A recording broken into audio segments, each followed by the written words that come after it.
یہ بھی شاعری کی ایک قسم ہے جو غیر ملکی ادب سے اس کا لٹریچر سے اس کا تعلق ہے۔ سونٹ یہ مطلب انگریزی ادب سے آیا ہے، اس کے بعد پھر اردو میں آیا ہے۔ اس کی بہت ساری قسمیں ہیں، یہ جاننا ابھی ضروری نہیں ہے۔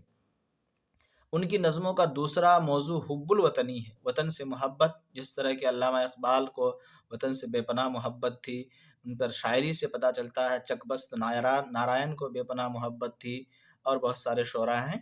تو ان کی نظمیں پڑھ کر اندازہ ہوتا ہے کہ وہ اپنی محبت اور وطن کی خاطر کسی بھی قربانی کے لیے تیار ہیں، ٹھیک ہے۔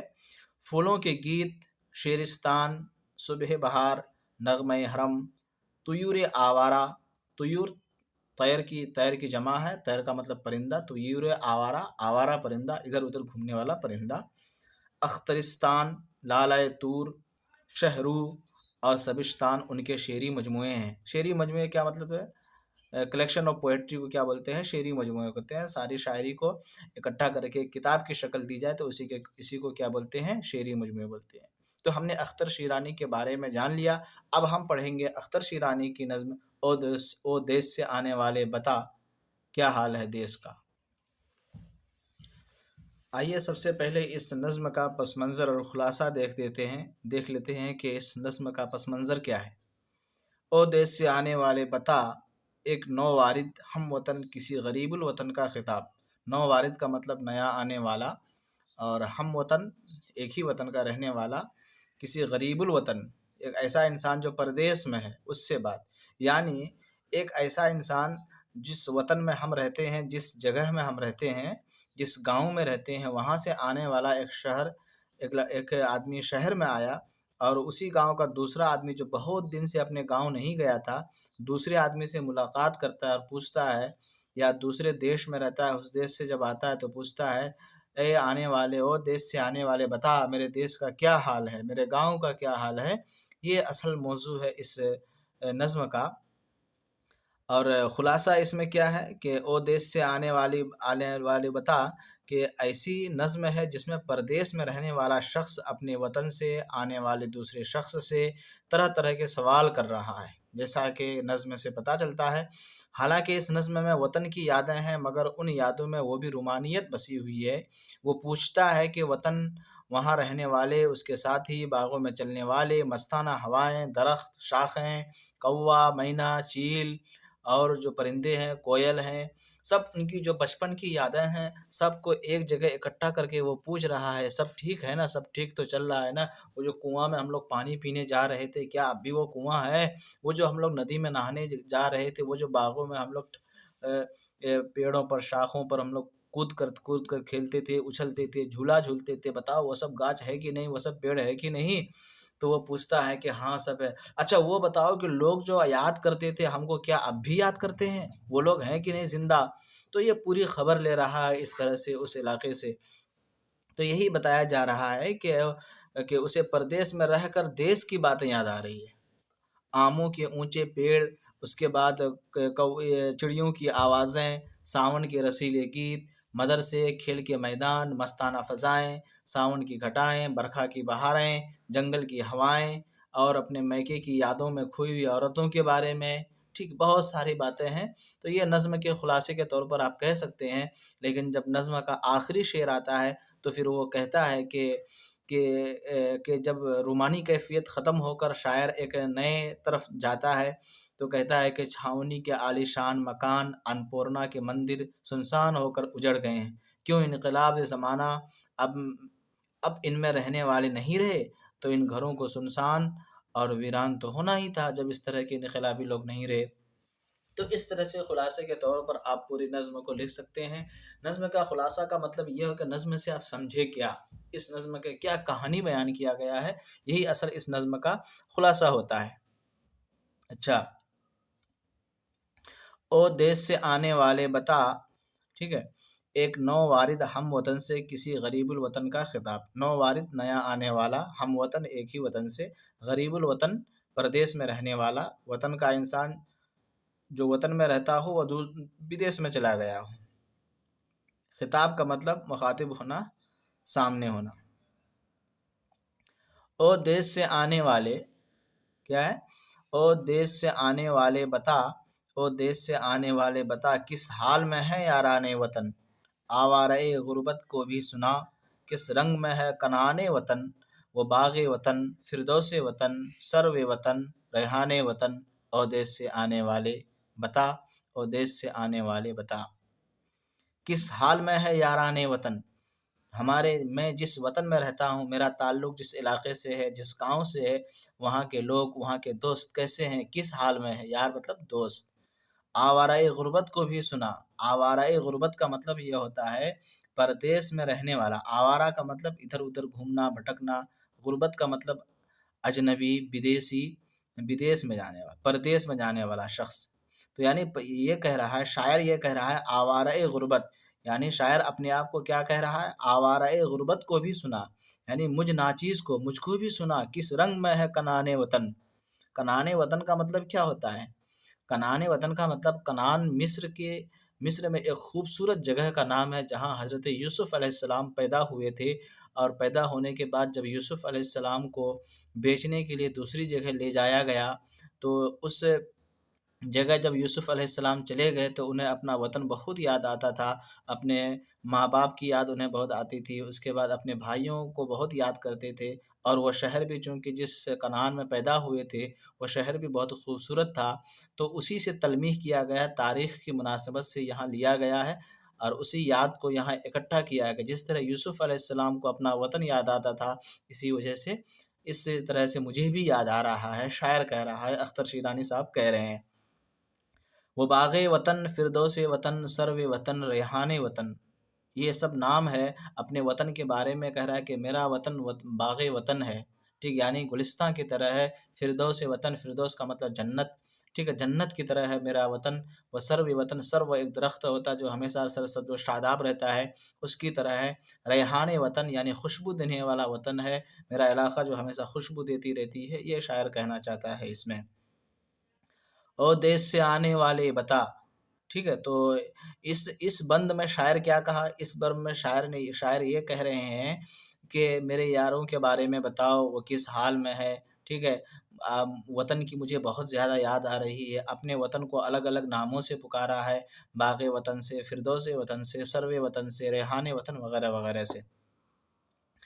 او دیس سے آنے والے بتا کیا اب بھی وہاں کے باغوں میں مستانہ ہوائیں آتی ہیں، کیا اب بھی وہاں کے پربت پر گھنگھور گھٹائیں چھاتی ہیں، کیا اب بھی وہاں کی برکھائیں ویسے ہی دلوں کو بھاتی ہیں، او دیس سے آنے والے بتا کیا اب بھی وہاں کے باغوں میں مستانہ ہوائیں آتی ہے۔ ظاہر سی بات ہے، جب گاؤں دیہات میں آپ جائیے، جو باغیچہ ہوتا ہے، جب آم کے باغیچوں میں یا کسی بھی درختوں جو لگے ہوئے ہو وہاں آپ گھومنے جائیے، تو جب گرمیوں کے زمانے میں وہاں کی ہوائیں چلتی ہے تو ایسا لگتا ہے کیا بھینی بھینی ہوا چلتی ہے، ایسا لگتا ہے کہ وہیں بہت دیر تک ہم بیٹھ کے رہیں اور مزہ آتا ہے، ٹھیک ہے، تو شاعر کہتا ہے وہاں کی جو مستانہ ہوائیں ہیں، کیا اب بھی وہ ہوائیں موجود ہیں، کیا اب بھی وہاں کے پربت پر یعنی پہاڑوں پر گھنگور گھٹائیں چھاتی ہے، یعنی بادل، کالی بادل کیا اب بھی چھاتی ہیں، جب میں اس زمانے میں جب وہاں تھا کیا اب بھی وہی حال ہے، کیا اب بھی وہاں کی برکھائیں ویسے ہی دلوں کو بھاتی ہے، برکھا بادل، ٹھیک ہے، کیا مطلب ایسا لگتا ہے کہ اب بارش ہونے والی ہے، چرند پرند ادھر ادھر جا رہے ہیں، ہم بارش میں نہائیں گے، بچپن کا جو زمانہ ہے بہت یاد آتا ہے، تو شاعر اسی کو بولتا ہے، کیا اب بھی کیا اب بھی وہاں کی برکھائیں ویسے ہی دلوں کو بھاتی ہیں، شاعر برکھا رت دلوں کو گدگداتی ہے، ہنسی دلاتی ہے، اچھی لگتی ہے، جو پہلے زمانے میں اچھی لگتی تھی، کیا اب بھی وہی حال ہے، او دیس سے آنے والے بتا، او دیس سے آنے والے بتا کیا شام پڑے گلیوں میں وہی دلچسپ اندھیرا ہوتا ہے، اور سڑکوں کی دھندلی شمعوں پر سایوں کا بسیرا ہوتا ہے، باغوں کی گھنری شاخوں میں جس طرح سویرا ہوتا ہے، او دیس سے آنے والے بتا، شاعر کہہ رہا ہے اس آنے والے سے جو ابھی ابھی اس کے پاس آیا ہے، کیا شام کے پڑے گلیوں میں وہی دلچسپ اندھیرا ہے، جب شام ہوتا ہے تو سورج کی شعائیں دھیرے دھیرے دھیرے دھیرے اس کی شعائیں نرم ہوتی جاتی ہے، چھپتی جاتی ہے، اور اندھیرا چھا جاتا ہے، تو اس منظر کو کتنا حسین اور خوبصورت لگتا ہے، تو شاعر اس کو یاد کرتے ہوئے نو وارد سے کہہ رہا ہے، آنے والے دوست سے کہہ رہا ہے، کیا شام پڑے گلیوں میں وہی دلچسپ اندھیرا ہوتا ہے، اور سڑکوں کی دھندلی شمعوں پر سایوں کا بسیرا ہوتا ہے۔ جب سایہ چھا جاتا ہے، یعنی جب جیسے ہی شام ہوتی ہے تو سڑکوں پر جو ہے سایہ چھا جاتا ہے، کس کا؟ پیڑوں کا سایہ، اندھیرا چھا جاتا ہے۔ تو کیا اب بھی ایسی طرح ہوتا ہے، یا وہ سب درخت کٹ گئے ہیں، یا وہی حال ہے ابھی؟ یہ پوچھ رہا ہے، وہ شاعر پوچھ رہا ہے۔ دھندلی شمع کا مطلب دھیمی روشنی۔ باغوں کی گھنری شاخوں میں، یعنی گھنی شاخوں میں جس طرح سویرا ہوتا ہے، یعنی جب صبح سورج طلوع ہوتا ہے تو سورج کی کرنوں سے، سورج کی شعاعیں سے درخت پر لگتے ہوئے جو وہ خوبصورت سایہ بنتا ہے، تو اسی کے بارے میں شاعر نقشہ کھینچ رہا ہے اور کہہ رہا ہے کہ باغوں کی گھنی شاخوں میں جس طرح سویرا ہوتا ہے، کیا آج بھی اسی طرح ہو رہا ہے؟ او دیس سے آنے والے بتا، کیا اب بھی وہی حال ہے؟ او دیس سے آنے والے بتا، او دیس سے آنے والے بتا، کیا اب بھی مہکتے مندر سے ناقوس کی آواز آتی ہے؟ کیا اب بھی مقدس مسجد پر مستانہ اذان تھراتی ہے، اور شام کے رنگین سایوں پر عظمت کی جھلک چھا جاتی ہے؟ او دیس سے آنے والے بتا۔ تو شاعر اس میں کہتا ہے کہ کیا اب بھی مہکتے مندر سے ناقوس کی آواز آتی ہے؟ ناقوس کسے کہتے ہیں؟ یہ ضروری ہے سمجھنا کہ مندروں سے شام کو جو آواز آتی ہے، اس میں جو بجانے کا آلہ ہوتا ہے، اسی کو ہم کیا کہتے ہیں؟ ناقوس کہتے ہیں۔ او دیس سے آنے والے بتا، کیا میرے وطن میں اب بھی مندروں سے خوشبوئیں آتی ہے؟ مندروں سے خوشبوئیں آتی ہے؟ کیا وہاں ناقوس کی آواز گونجتی ہے؟ کیا اب بھی مقدس مسجد میں دلوں کو گرما دینے والی اذان کی آواز آتی ہے، اور شام کے رنگین سایوں پر ان عبادت گاہوں کی عظمت کی جھلک چھا جاتی ہے؟ کیا اب بھی یہی حال ہے؟ تو شاعر کیا ہی خوبصورت نقشہ کھینچا ہے، جس کو رومانیت کا خاص طور پہ اس میں احساس دلاتا ہے، اور خاص طور سے دیہات میں جو انسان رہتا ہے اور کھلی فضاؤں میں رہتا ہے، اور ہر طرح کی چیزیں وہاں موجود رہتی ہے، جب وہ شہر میں جاتا ہے تو بہت ان سب چیزوں کو بہت یاد کرتا ہے۔ تو مسجد سے آواز آتی ہے، مندر سے آواز آتی ہے، دونوں کی آواز شام کو گونج اٹھتی ہے، تو کیا ہی خوبصورت لگتا ہے وہ منظر، شاعر کہہ رہے ہیں۔ او دیس سے آنے والے بتا، کیا آم کے اونچے پیڑوں پر اب بھی وہ پپیہے بولتے ہیں؟ شاخوں کے ہریری پردوں پر میں نغموں کے خزانے کھولتے ہیں؟ ساون کے رسیلے گیتوں سے تالاب میں امرس گھولتے ہیں؟ او دیس سے آنے والے بتاؤ، آم کے پیڑوں پر اب بھی وہ پپیہے بولتے ہیں؟ وہ جو بچپن کا زمانہ تھا جب ہم لوگ آم کے باغیچے میں جاتے تھے، کیا اب بھی وہی حال ہے؟ اب بھی پرندے آتے ہیں اور چوں چوں بولتے ہیں، کوئل کی آواز کو کو بولتے ہیں، ساری آوازیں چہچہاٹ کی ہوتی، کیا اب بھی وہی حال ہے؟ تو شاعر پوچھ رہا ہے، شاخوں کی ہریری پردوں میں، یعنی حریر کا مطلب ریشم ہوتا ہے، ریشمی پردہ، تو شاخوں کے پتے نغموں کے خزانے کھولتے ہیں؟ شاخوں کے ہریری پردوں میں نغموں کے خزانے کھولنے کا کیا مطلب ہوتا ہے؟ اس میں شاعر بہت خوبصورت نقشہ کھینچا ہے۔ شاعر کہنا چاہتے ہیں، جب ہوا چلتی ہے باغ میں، باغیچے میں، جب پتا پتے سے ٹکراتی ہے، اس سے جو سرسراہٹ اور سنسناہٹ کی جو آواز نکلتی ہے، اس آواز میں جو نغمگی ہوتی ہے، جو ترنم ہوتا ہے، سننے میں جو مزہ آتا ہے، کیا آج بھی وہ چیز موجود ہے یا نہیں ہے؟ نووارد سے شاعر پوچھ رہا ہے۔ ساون کے رسیلے گیتوں سے تالاب میں امرس کھولتے ہیں، ٹھیک ہے؟ ساون کے رسیلے گیتوں سے، کس سے؟ ساون کے رسیلے گیتوں سے، جب ساون کا موسم آتا ہے تو رسیلے گیت گائے جاتے ہیں، اور لگتا ہے کہ کسی نے تالاب میں امرس یعنی آم کا رس گھول دیا ہے، اور ان رسیلے گیتوں کی وجہ سے تالاب کا پانی میٹھا ہو جاتا ہے۔ شاعر اس میں یہی کہنا چاہتا ہے کہ یار بہت خوبصورت بات کہا ہے شاعر نے، اور سچ ہے، ایسا ہوتا ہے۔ آپ گاؤں میں اس طرح کے واقعات ہوتے ہیں۔ ہم لوگ خود گاؤں دیہات کے رہنے والے جب شہر میں آ جاتے ہیں تو ہمیں بھی وہ موسم بہت یاد آتا ہے۔ اور دیس سے آنے والے بتا، کیا پہلی سی ہے معصوم ابھی وہ مدرسے کی شاداب فضا؟ کیا کچھ بھولے ہوئے دن گزرے ہیں جس دن وہ مثال خواب فضا؟ وہ کھیل، وہ ہمسن، وہ میدان، وہ خوابگاہ مہتاب فضا، وہ دیس سے آنے والے بتا۔ معصوم مطلب ایسا انسان جو مطلب جس کے گناہ نہ ہو اور شکل معصوم ہو، کہتے ہیں نا معصوم، معصوم بچہ ہے، پیارا بچہ ہے، لاڈلے پن کی وجہ سے بھی معصوم کہتے ہیں۔ شاداب کا مطلب سرسبز و شاداب، اس کے بعد کیا ہمسن کا مطلب ایک ہی عمر کے لوگ، مہتاب کا مطلب چاند، ٹھیک ہے، فضا کا مطلب ہوا۔ اچھا، تو اس میں شاعر اس بند میں کیا کہنا چاہتے ہیں؟ شاعر اس بند میں کہتے ہیں کہ او دیش سے آنے والے بتا کہ اب بھی مدرسوں میں معصوم بچے پڑھتے ہیں، چھوٹے چھوٹے بچے جو پڑھتے ہیں، الف زبر آ، بے زبر با، تے زبر تا، ٹھیک ہے، او آنی، الف پابش او، الف کھڑا آ، نو نو یزرنی، او آنی، تو یہ سب آواز جو سننے میں مزہ آتا ہے، معصوم بچے جب پڑھتے ہیں تو بڑا اچھا لگتا ہے، یہ ایک آواز ہو کر کے جب سب پڑھتے ہیں بڑا اچھا لگتا ہے، وہ جو گنتیاں گنتے ہیں، ٹھیک ہے۔ اب سب خواب سا نظر آتا ہے، یہاں شاعر کہتا ہے وہ اب مثال خواب فضا، یعنی اب سب خواب سا نظر آتا ہے، اب سب ہم چھوٹے چھوٹے بچے کس طرح مدرسے جاتے تھے، اب میدان میں ہم عمر بچوں کے ساتھ کھیلتے تھے، میں وہ دن بھولا نہیں، وہ میدان جہاں چاند کی چاندنی آرام کیا کرتی تھی، کیا اب سب کچھ وہی موجود ہے یا نہیں ہے؟ تو شاعر کہہ رہا ہے کہ بہت یاد آتی ہے شاعر کو وہ زمانہ، تو الگ الگ بند میں الگ الگ اپنا خیال پیش کر رہے ہیں۔ او دیش سے آنے والے بتا، کیا اب بھی کسی کے سینے میں باقی ہے ہماری چاہ، بتا کیا یاد ہمیں بھی کرتا ہے اب یاروں میں کوئی آہ، بتا او دیش سے آنے والے بتا، للہ بتا، للہ بتا او دیش سے آنے والے بتا۔ اب آخر میں شاعر کہہ رہا ہے کسی کے سینے میں کیا ایسا بھی ہو گیا ہے کہ وہاں کے لوگ اب مجھ کو بھول گئے ہیں؟ کیا کوئی انسان ایسا ہے جو اب تک مجھے یاد کر رہا ہے؟ کسی کے سینے میں میری یاد اب تک ہے؟ بتائیے آپ۔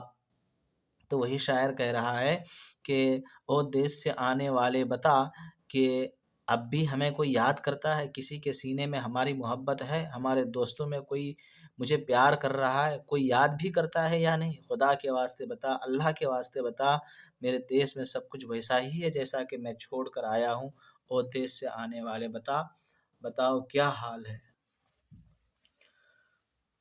او دیش سے آنے والے بتا، کیا ہم کو وطن کے باغوں کی مستانہ فضائیں بھول گئیں، برکھا کی بہاریں بھول گئیں، ساون کی گھٹائیں بھول گئیں، دریا کے کنارے بھول گئے، جنگل کی ہوائیں بھول گئے۔ اب شاعر جو کہہ رہا ہے بتاؤ ان درختوں کے بیچ جو میں رہا کرتا تھا، اچھلا کرتا تھا، کودا کرتا تھا، کھیلتے تھے، درختوں پر چڑھتے تھے، شاخوں میں جھولا جھولتے تھے، تو بتاؤ کیا ہم وطن کے باغوں کی مستانہ فضائیں بھول گئے؟ وطن کے باغوں میں جو فضائیں ہیں، جو ہوائیں ہیں، کیا وہ سب فضا اور ہوا وہ سب ہمیں بھول گئے؟ برکھا کی بہاریں بھول گئیں، برکھا کی جو بہاریں ہیں ان سے پوچھنا میرا نام، کیا وہ بھی بھول گئیں؟ ساون کی گھٹائیں بھول گئیں، ساون کی جو گھٹائیں، جو بادل گرج رہا تھا، کیا وہ سب بھی بھول گئے؟ دریا کے کنارے بھول گئے، دریا کے کنارے میں جایا کرتا تھا، مچھلیاں مارتا تھا، کھیلتا تھا، بیٹھا رہتا تھا، نہاتا تھا، اچھل کود کرتا تھا، کیا وہ لوگ بھی بھول گئے؟ جنگل کی ہوائیں بھول گئی، جنگل میں ٹہلتا تھا، ٹھیک ہے، تو گھومتا تھا، تو کیا جنگل کی ہوائیں بھی بھول گئی اب؟ بتاؤ او نو وارد آنے والے بتاؤ، او دیش سے آنے والے بتاؤ، یہ وہ جلدی بتاؤ کیا حال ہے وہاں کا، کیا سب کوئی بھول گیا؟ او دیش سے آنے والے بتا، او دیش سے آنے والے بتا، کیا گاؤں پہ اب بھی ساون میں برکھا کی بہاریں چھاتی ہے، معصوم گھروں سے بھور بھئیے چکی کی صدائیں آتی ہے، اور یاد میں اپنے میکے کی بچھڑی ہوئی سکھیاں گاتی ہیں، او دیش سے آنے والے بتا، او دیش سے آنے والے بتا۔ شاعر نے یہ بند بہت خوبصورت کہا ہے، کہتے ہیں کہ اب بھی گاؤں میں ساون کی موسم میں برکھا رت یعنی بادل چھاتی ہے، اور سیدھے سادے لوگوں کے گھروں سے صبح سویرے چکی یعنی جیتا چلنے کی آواز آتی ہے، اور میکے کی یاد میں بچھڑی ہوئی سہیلیاں سکھیاں گانے گاتی ہیں، اور دیش سے آنے والے بتا کیا اب سب کچھ ویسا ہی ہے جیسا کہ میں چھوڑ کے گیا تھا۔ صدائیں مطلب آواز، سکھیاں سہیلی، تو بھور بھئیے کے مطلب بھور بھور صبح صبح۔ تو شاعر اس میں کیا کہتا ہے، صبح کے الگ الگ صبح کے منظر کے، دن کے منظر کو، کھیلنے کے منظر کو، ہر چیز کو شاعر نے کیا ہی خوبصورت انداز میں نقشہ کھینچا ہے، شاعر نے اس کو بیان کیا ہے۔ ادیس سے آنے والے بتا، او دیش سے آنے والے بتا، کیا اب بھی پرانے کھنڈروں پر تاریخ کی عبرت طاری ہے،